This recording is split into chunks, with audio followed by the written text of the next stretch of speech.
I'm Jordan Hatfield. This is Faster Film Critic. Today on the show, we talk Planes, Trains, and Automobiles with Kolter and Chase Fugel. Planes, Trains, and Automobiles is a classic 1987 holiday comedy directed by John Hughes, starring Steve Martin and John Candy. The message of this film is clear. Bring a transient home to Thanksgiving, and regardless of the chaos that ensues, you'll both be thankful. Get in! We're going cinephiling!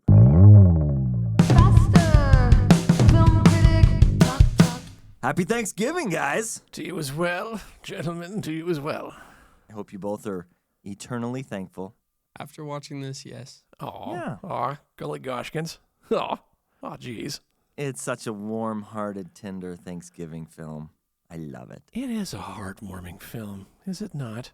It is. Guys, can I say something a little embarrassing? Please. I had never seen Planes, Trains, and Automobiles until last night. Neither had I. Jeez, Jordan, where you Really? been? You too? Uh-huh. Aren't we a couple of losers? Yes. Oh, my God. Kolter, this is a favorite of yours. Yes? No? Maybe so? Yeah. Not only a favorite, I think it's John Hughes' best film. Oh, wow. Okay, tell me why. It is the perfect... Hold on. Okay. To clarify, Okay. you think it's better than 16 Candles, Yes. 1984, Yes. better than The Breakfast Club, Yes. 1985, Correct. better than Weird Science, Yes. 1985, Yes. better than Ferris Bueller's Yes. Day Off, 1986, better than She's Having a Baby, 1988, better than Uncle Buck, Correct. 1989, and Yes. better than Curly Sue, 1991. Yes, well, it's way better than Curly Tell Sue. me why. And what about Home Alone? Because he wrote Home Alone. Well, look, Ooh, dude. the way I see it, these two movies should be paired like a fine wine and platter of bread and cheese. They are companion stories. There's no better way to follow the wonderful taste of this movie's in the viewer's palate than to follow it up with Home Alone. You got a two-piecer, one for Thanksgiving, one for Christmas. Doesn't get any better. All right. Both in the airport. Both, Yeah, yeah. it's, Yep, sure. John Hughes likes the airport. Well, he seems Airport's to. a great place. So tell me, what is it, Kolter, about this film that makes it John Hughes' very best? Well, I think... You know, Go ahead. I was not expecting to like it as much as I did, and it's right up there with Ferris Bueller's Day Off and Breakfast Club. Oh. It's right up there. Did you hear that, Jordan? Wow, Chase is loving on Planes, Trains, and Automobiles. Okay, all right, guys. We got a podcast. Like We got a you. podcast. So I Here we watched it go. last night by myself, and I was like, it's going to kind of suck now watching it with, like, family. The jokes won't hit the same. yeah. But I was cracking up last night. Oh, It yeah. was so much fun. Yeah. Good. Yeah, I think... Were you high? Yeah, Chase, were you? No, I wasn't. Oh. Okay. No drugs required. Yeah. Well, I think this story is unique in that John Hughes kind of wrote it based off of his own experience of being in the process of traveling and that everything kind of goes wrong. So it kind of came from a personal place for him. And I think while all those other movies are spectacular, characters are all great. I mean, most, if not all of his films are memorable for very particular reasons. The two characters at the center of this story are characters that you come to not only just believe in terms of their authenticity, but you start to believe in them. And it's a really heartwarming journey, and it's just packed with comedy, but it's got a nice balance of like serious dramatic discoveries, and it's shot extremely well. I think the pace and flow of this movie is flawless, and God damn it, I just love it. Chase, why do you love it? The mix of comedy and warmth, I think it strikes the perfect balance. And just the two characters are so likable for such different reasons. Yeah. Sometimes I feel like, one of them, and I feel like they're both battling in my head. Which one? Yeah. Should I shut up here? Am I taking myself too seriously? Yeah. It's just nice to see it on the screen. Yeah. So let me ask you guys this question. Would you ever take your shoes and socks off on an airplane? I do. Oh my! Immediately. You do? Yeah. And I put my feet up on top of the person who's in front of me, their headrest. Sometimes I even wrap my feet around their face and give them a little waggle. Because usually by that time I get on the plane, my feet are pretty sweaty, so I like to get them both elevated and dried off. So I like to dry my socks on the tray table. I do have a little bit more respect for other people's bubbles than you do, Kolter, but I definitely do take my socks and shoes off. If I'm going to travel on an airplane, I want to be comfortable. Sure. And I think everyone should be comfortable. Yeah. Super comfortable. That's why everybody wears their PJs these days. It's super classy. Yeah, I know. I love it. I love it. People are wearing their PJs on the plane? Oh, Yeah. dude. I see it all the time. If you're lucky. What? Yeah. If you're lucky, they got PJs on. So what's your favorite scene in Planes, Trains, and Automobiles? Oh, that's a tough one to nail down. Well, I'd say get your bleep machine ready because it's got to be, the movie's fairly PG, and then it takes a very sharp turn. I think one of the most fun scenes is when Steve Martin Neil walks up to the car rental place. He's like, "Look, wipe that fucking smirk off your face. I need a fucking car. You guys suck. You me. You left me in a parking lot. Fuck you. This whole shit is just the worst goddamn thing in my life. Get fucked." It takes this wonderful turn, and it's one of those things, man, where the kind of comedy that can appeal to a broad audience, you have to use that stuff sparingly. But man, if you're going to use it, you're going to drive a point home, and you're going to use it to masterful comedic effect. This is how you do it. But beyond that, man, I love just about any scene with him and Del, which is so vague and general to say, I know. I love this scene where they're in the car and he's like feigning playing the piano to Ray Charles' Mess Around. And then, at some point, Neil looks over and Del is turned into the devil. He's just there to make his life miserable. And when they get pulled over, their car is melted. And Dell's like, cops like, "Hey, do you know how fast you were going?" And Dell's like, "Well, yeah, it's kind of hard to tell. The gauges are melted, and it's just Everything's melted, but the radio works. The radio still works great. yeah." Isn't that funny? I don't know. I love when the car pulls up next to him on the highway, and they're like, "You're going the wrong way," and they're like, "How would they know where we're going?" So funny. Yeah. My two favorite lines in the movie are, "I could probably pick up sticks with my butt cheeks." Yeah. Or I think my favorite line in the movie is when he says, "She may be small and skinny, but she's tough. When she gave birth, the baby came out sideways and she didn't scream or nothing." And in the pause, the guy's looking at him dead and just. Yeah. What? Her baby came out sideways. She's small, but she's tough. That's so good. That's so funny. Yeah. I love the part when they're in the back of the car and the guy reaches for the gloves. Oh yeah. And when the dog pops out and starts barking, John Candy's like, "Give him the gloves." And then the dog's like, "Ruff, ruff." Okay, so this is your favorite John Hughes film. Yeah. Well, is it your favorite Steve Martin film? Yeah, and I don't mean that necessarily from the pinnacle of performances. Again, I think it goes to the emotional achievements that this movie accomplishes and that dynamic that you only get between actors who are masters of their craft, and then they've got to have a really good, believable, entertaining, but authentic chemistry.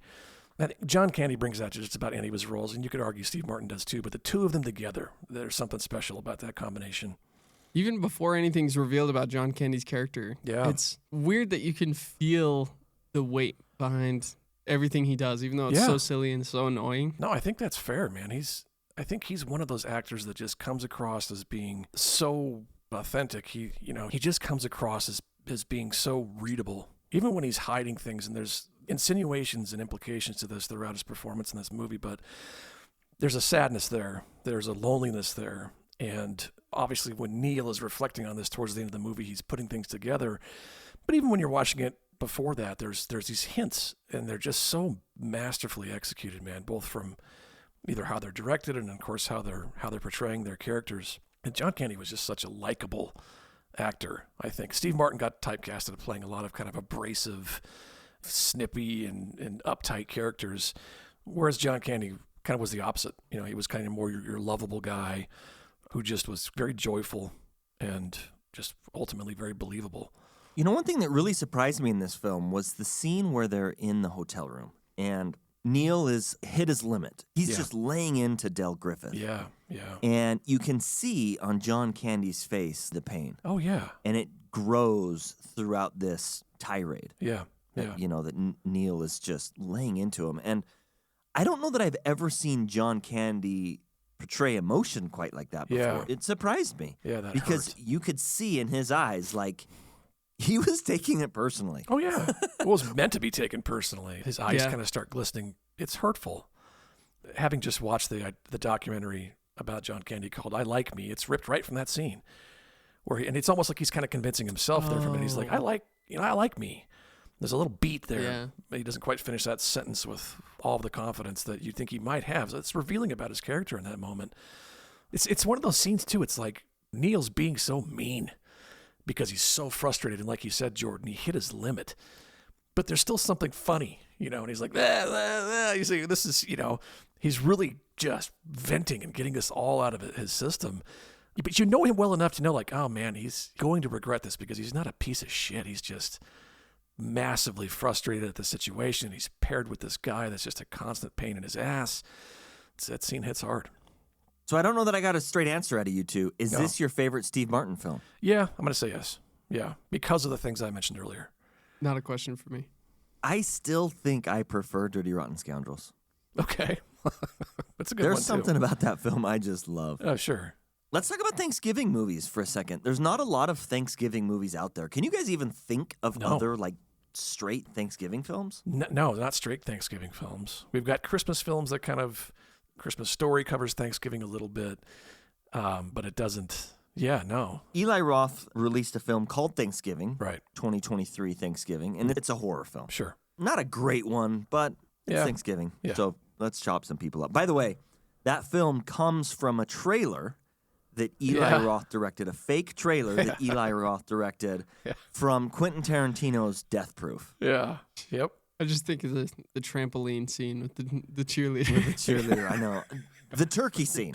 The big turkey scene, like the famous turkey scene, you know what I'm talking about? Yeah. Oh my gosh, that is burned into my memory, and I have tried to scrub it out, and I can't. It's just always there. Oh my God. And every Thanksgiving, thank you, Eli Roth, every Thanksgiving, that comes to mind. Sure. Well, I'm sure he'd be proud of that. White meat, dark meat, all will be served. Right. You know what's a Thanksgiving movie to me? I don't know if it really takes place on Thanksgiving, but it feels like a Thanksgiving movie. Fantastic Mr. Fox. Fantastic Mr. Fox is not a Thanksgiving movie, but it has got all the heart of Thanksgiving. Yeah. It's got the color palette, the heart, the same message as Thanksgiving movies. Yeah. That's true. So good. Yeah. So this is it then. This is the winner of all Thanksgiving films. Planes, Trains, and Automobiles. Yeah, I think for me. Here's a little crazy fact. Did you know that when they shot this film, they had over 3 hours and 45 minutes of footage? Wow. Yeah, actually, strangely they had to cut enough. it down to 93 minutes. Yeah. From 3 hours and 45 minutes to 93 minutes. Yeah. The shooting script was like 145 pages, and John Hughes was kind of known for being a fast screenwriter, but the legend says that he banged this out in like 3 days' time, and it was 145 pages. Crazy. Insane. Well, like you said, it was personal. I mean, it was coming from some real events and experiences that he had had. Yeah. There's many scenes in the film where they refer to something that you didn't see. Mm-hmm. For example, the beer on the bed. The beer on the bed. Neil Page tells Del Griffith, I hate that you smoke. You're a smoker. And at that point in the movie, we hadn't seen him smoke at all. Things like that throughout the film that I think refer to other scenes that were cut. Yeah. Now, recently, they released a 4K anniversary edition of this film for home theaters. Okay. And that has, I believe, 75 minutes of extra footage. That's a ton. Whoa. So, Kolter, for people like you who love this film and want to see more, there's plenty more to see if you're willing to buy the 35th anniversary physical disc. Okay. A lot of extra stuff I'm there buying for it. you. Yeah. I think this is a movie I'm going to come back to every year. It's a good one, man. This one's fun. I like this one. Yeah. So the film is very comedic all the way through. Yeah. And yet, the end turns very heartwarming and sentimental. Yes. It's definitely a transition. Did this transition work?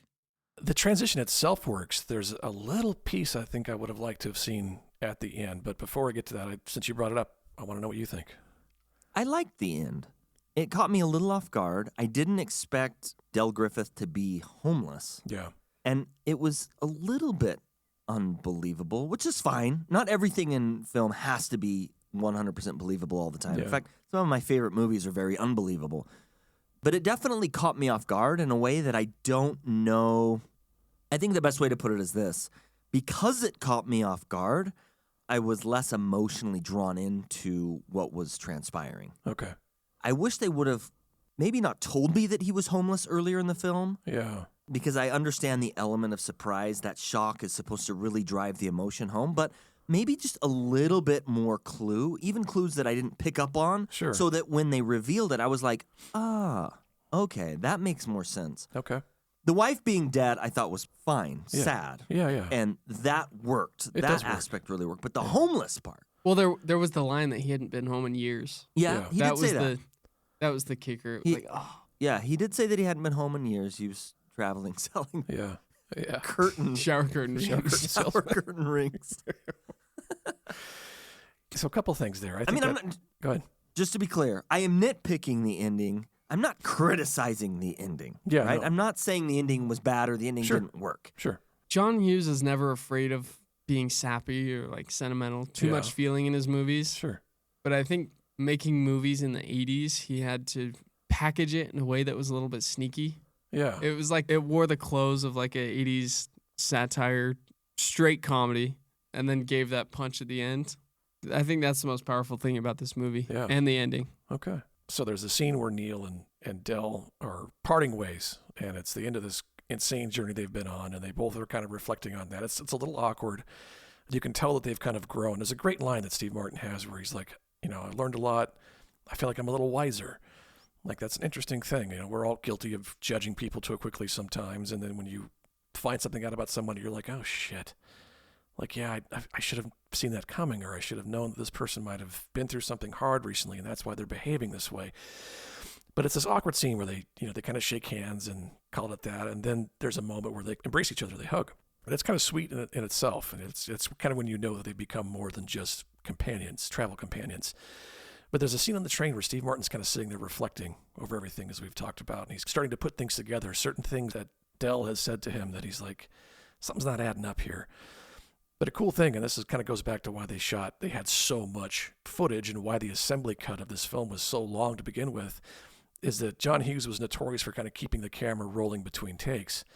And we used to do this even as film students. We would keep the camera rolling, especially if there was a good dynamic between actors, and you would end up catching things that's called stealing shots. Like, you would see something that you're like, oh man, that was really authentic.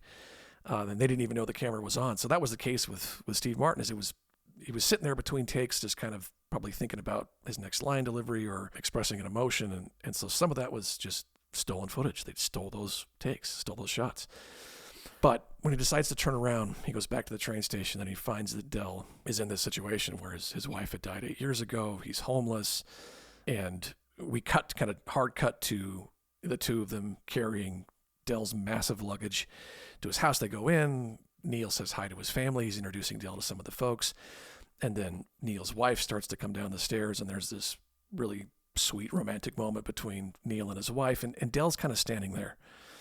And there's all this reflection we see in him. He's happy to be there, but you can tell that just seeing the two of them together, there's a sadness there. He's reminded of what he used to have. And the movie kind of ends, it freeze frames on his smile. And the smile to me feels a little forced. It feels like there's a moment that we're cutting short there, a moment that we're missing right at the end, where maybe I would have liked to have seen Neil's wife kind of turn to Del and give him a kiss and a hug and kind of really solidify that he's welcome there, and just to kind of give the movie just to end on something based out of love. Like, of course his wife is being updated about what's going on. Of course his wife is hearing Neil's complain about this guy and bitch about him and moan about him, only to come to this realization that he's all by himself in this world and he needs a home too. It was just a little awkward. I feel like we're just missing just a little something at the end to kind of, because we're focused on Del's reaction there at the end, and you can just tell he's in somebody else's home. He's been invited, but there's like a little distance there or something. I think you really could have buttoned this up, really kind of lean in hard to some sentimental schlop there at the end and really seal the deal. But that's just me. I just wondering if anybody else noticed that. I noticed that, again, throughout the entire movie. It felt like there were things missing. And without them, it still made sense. They would refer to things that we hadn't seen, but it was clear that what was going on, we understood. Sure. But I felt that throughout the entire film. Yeah. And again, to come back to this, there's an extra 75 minutes in the 35th anniversary release of this film. So maybe there's something in there for you, Kolter. Yeah. Worth checking out if you love the film and want to see more. Yeah. I almost think a little bit of comedy at the end. Like after that, maybe Neo jabs Del one more time about, if you want to hang your socks up, you can just hang your socks on the banister. And something to kind of, we go from comedy to kind of this schmaltzy but wonderful feeling. And then if we kind of take that turn back to comedy at the end and put a punchline or a joke in there that kind of makes you laugh. And one of those laughs that kind of, you start crying towards the end of it because it's just so perfect. Well, guys, it is Thanksgiving. Yeah. And I want you both to know that I am very thankful for you. Aw. Golly goshkins. Aw, fellers. I'm very thankful for you. I'm very thankful for cinema. I'm very thankful for all my many blessings. Yeah. I'm thankful. It's a time to be thankful. Yeah. Aw. Colter, feel free to hang your socks up on the banister. Anytime you want, Kolter. They already are. Good. Along with my chonies. Well, let's go ahead and rate Planes, Trains, and Automobiles on a scale of 1 to 5. What do you guys want to give it? I'm going 4.5. I loved this movie. All right, 4.5. A lot of it, I don't even know why I loved it so much. It just worked for me. If I could give a movie a 5+, I might give this movie a 5+. We don't really do 5+ on this show, but I think it's just it comes from a time where comedy movies seem to come so frequently and so easily to so many talented filmmakers and actors, and it makes me miss how well movies like this used to be made. And it's just a wonderfully paced. I'm almost a little bit afraid to watch the extended version because it's kind of one of those things where it can kind of not taint your memories, but it can make you see things differently, and you kind of don't want that for something like this. I think it's just so well edited, so well shot, so well paced, and it's so well written and acted. And it's just the kind of movie where after you watch it, you should feel better about the people closest to you. You should feel better about everything. And it's just, I think it's a lovely thing when a movie can make you feel good, and it reminds you that how much goodness there is in people. How's that for some schmaltz for you guys? Huh? Where's your punchline, dude? We need a joke now. You got to end on a joke. Yeah, go. Oh, shit. I got nothing. A knock-knock joke at least. Give us something. Well, now you know how John Hughes felt as he was trying to finish this movie up. How do I put a joke in here? I don't know. I'm just lost. I'm going to have to end it. There's got to be. I really like this film. I had never seen it before, and it's one that I want to watch again. I hope so. I didn't love it quite as much as you guys did. That's okay, I guess. I did not love it. I do think it's one that I will revisit, and it's hopefully one that will continue to grow for me. But right now, I'm going to settle at a 3.5. I think it's better than your average film. It's a great Thanksgiving holiday film. Plenty of laughs, plenty of heart. Definitely worth checking out. We want to know, what did you think of Planes, Trains, and Automobiles? Please tell us. If you're talking John Hughes, you're talking the holidays. We can't talk about Planes, Trains, and Automobiles being the perfect Thanksgiving movie if you do not pair it with its spirit animal, which is John Hughes' Home Alone. Okay? Macaulay Culkin stars as Kevin McAllister, an 8-year-old. And guess what? He's home alone. Who figured? All right? He's defending his house with all kinds of violent creativity. This is the perfect companion piece, especially if we're talking John Hughes here, and we are.